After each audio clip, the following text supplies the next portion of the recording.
The Genie is an invention which is used to sew over the thick seams on jeans hems.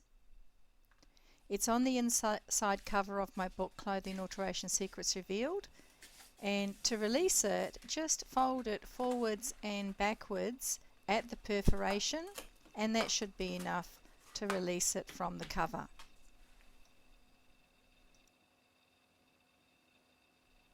It needs to be folded at the cutout sections in the middle.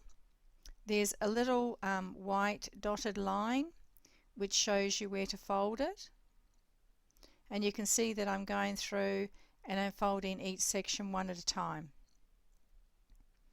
Then come back and then fold in the opposite direction, bringing those two sections together so that they line up.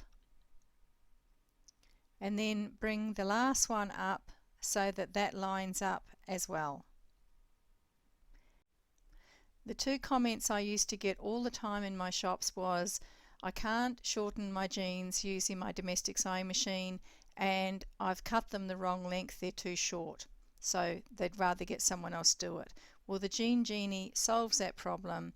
It allows you to get the right length and include your hem allowance, plus it allows you to sew over the thick seams.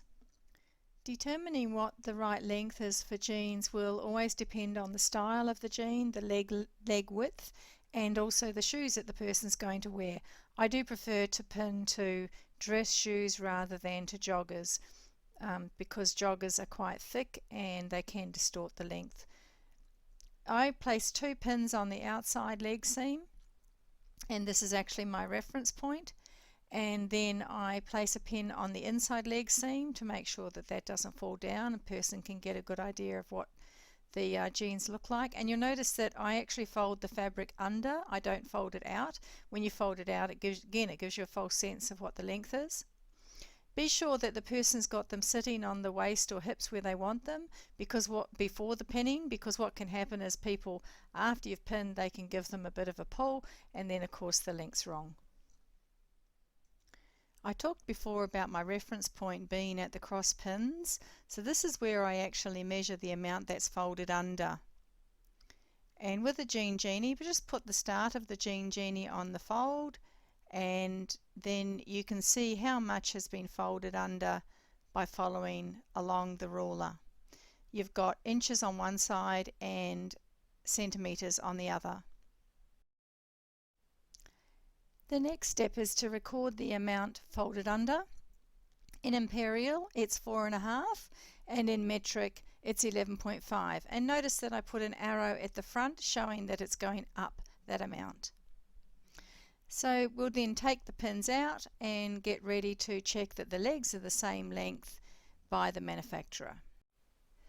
Manufacturers make mistakes, and on average 1 in 100 jeans or trousers is going to have one leg shorter than the other. Before you mark and cut, place the band together at the very top and place the 2 outside seams together. You'll see how I've got the band together at the top, and then run the 2 outside seams together down until you get to the hem, and check and make sure that the legs are the same length. Now you'll notice that I always pin the right leg.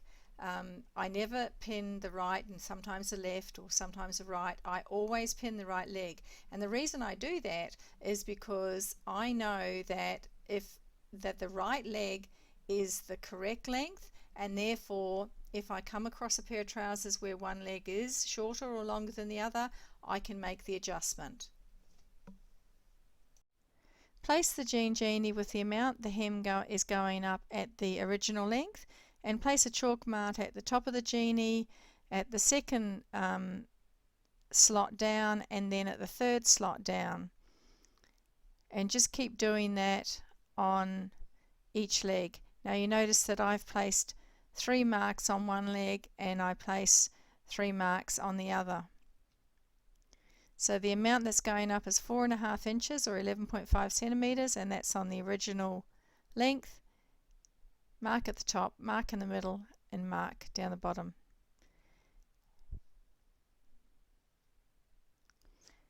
And just to explain it there to show you, and that's why I created the Genie is with the slots at the top, because a lot of people used to come in and say that they would mark the new length and then cut, and then the jeans would be too short because they hadn't allowed for the hem allowance. And jeans are always folded twice. You can actually just fold, overlock and turn, but if you want a traditional jeans hem, then it's 2 folds. And I'm just going through and doing that, marking that again on the other leg. And you can see that it's just the same thing, 4.5 inches, then mark at the top, mark in the middle, mark at the bottom. And the bottom one is going to be our cut line.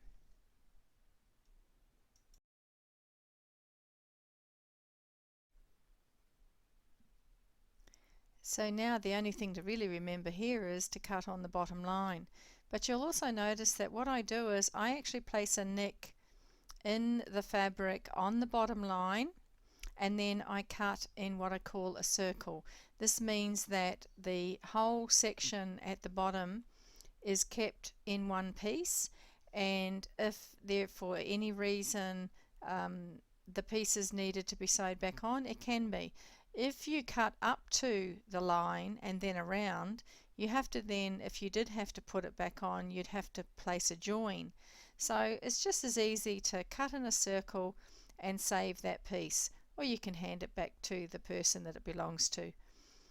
The other reason I do this is I have a lot of very tall customers who need false hems or extensions, so I keep all my good pieces in a 55 litre plastic container, so whenever I have a need I can actually go and see if I can find something that'll match, particularly when it comes to not necessarily jeans, but when it comes to good quality dress pants.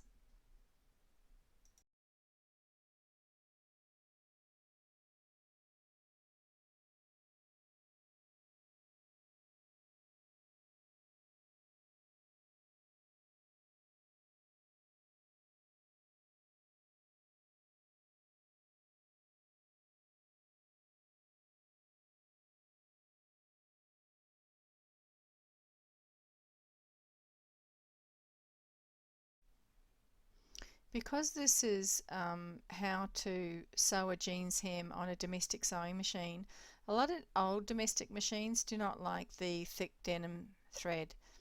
So what I do, and because in my shops I used to use domestic sewing machines, we use 2 threads. And you'll notice that in my hand I've actually got a khaki and an orange, because the thread has a slight khaki tinge to it, so when you actually meld a khaki and an orange thread together, you actually get the colour you want. Now some jeans are actually more of a beigey colour, so you may find that you want to meld a beige with maybe a khaki, and that'll also give you another colour.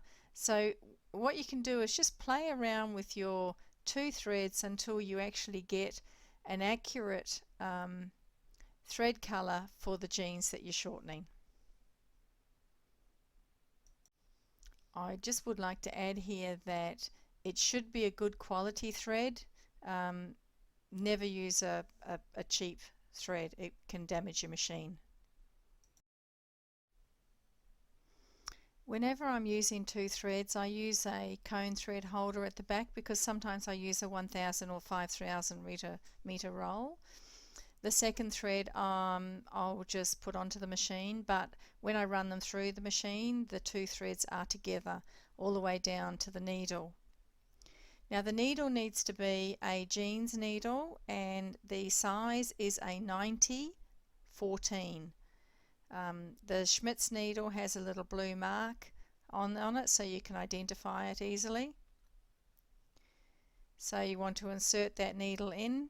I always put the needles that I'm not using onto my, I've got a little needle holder.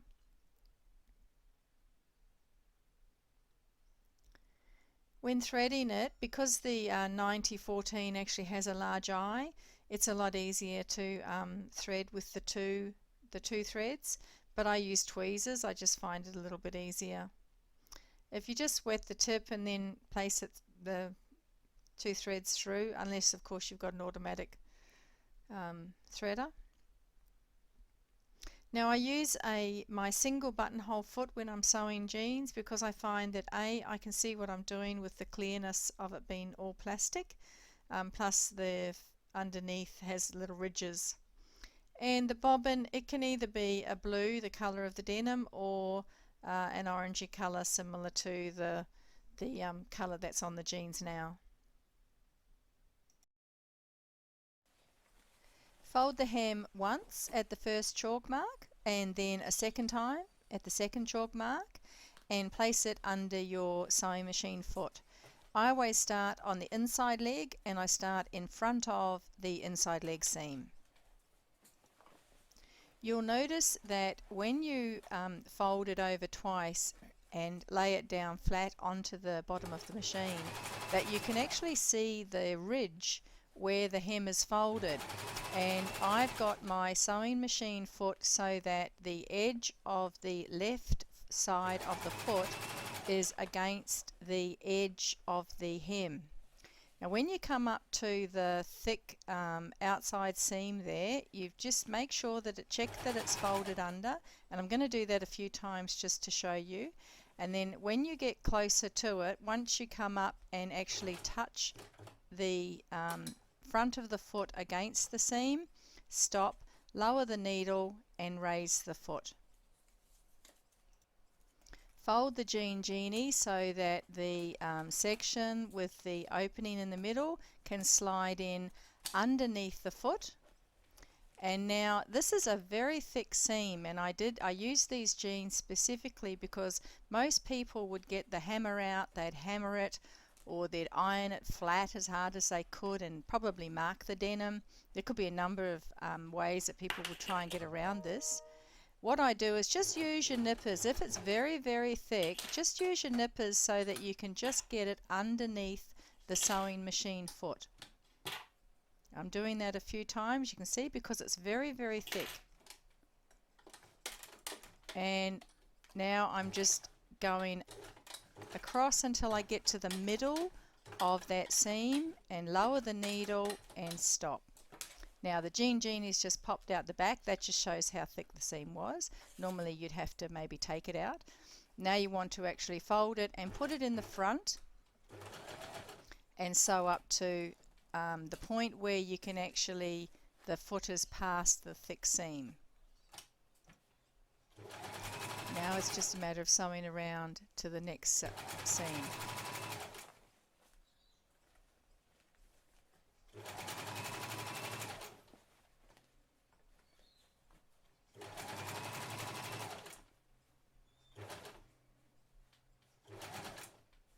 And now we go through the same process again. Always also make sure that the seams are actually in the right direction, like check it at the top and the bottom so that they're in the same direction.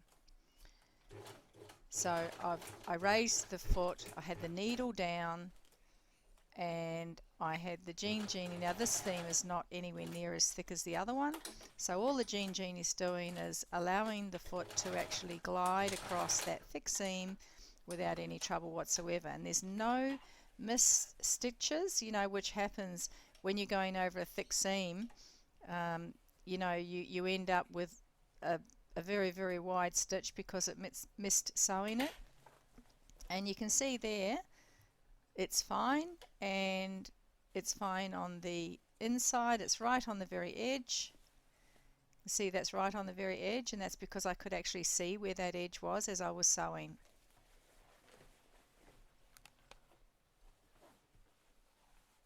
So it's once, twice, this is the second leg, and in front of the inside leg seam.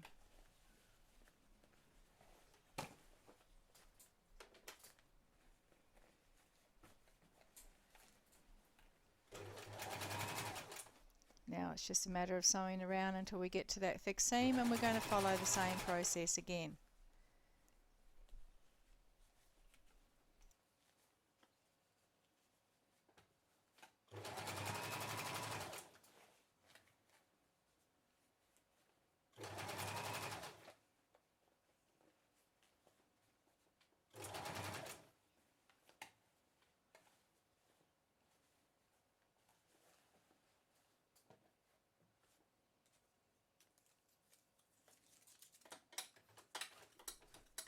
So we lower the needle,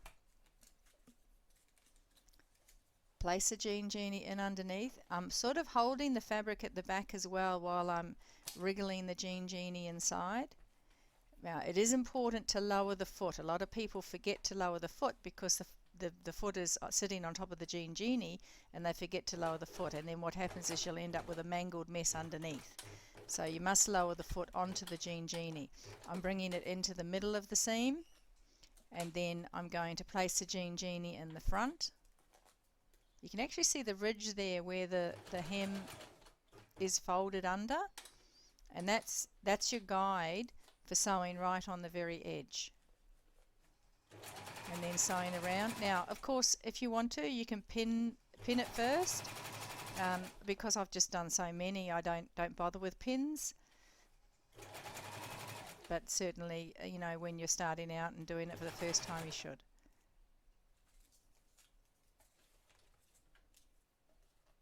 Or you could be courageous and do it without and see how you go.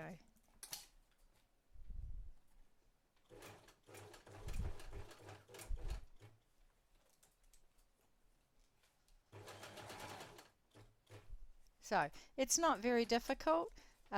All it does is it allows you to sew jeans on your domestic sewing machine with your normal machine, 2 threads in the top, 1 in the bobbin underneath, a jean needle, a nice clear sewing machine foot so you can see what you're doing, you can see the ridge, and you can actually see how you're sewing right on the very edge underneath. I hope you enjoyed the video, and good luck with shortening your jeans. Happy sewing.